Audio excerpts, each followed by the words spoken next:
আশ্বিনের শারদ প্রাতে বেজে উঠেছে আলোকমঞ্জিত।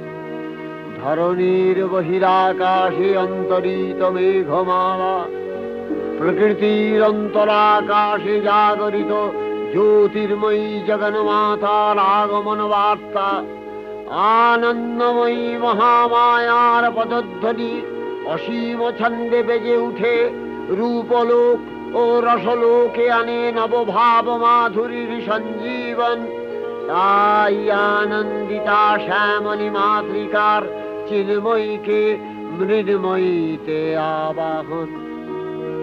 আজ চিৎশক্তি রূপিণী বিশ্বজননীর শারদশ্রী বিমণ্ডিতা প্রতিমা মন্দিরে মন্দিরে ধ্যান বোধিতা। সিংহস্থা শশিশেখর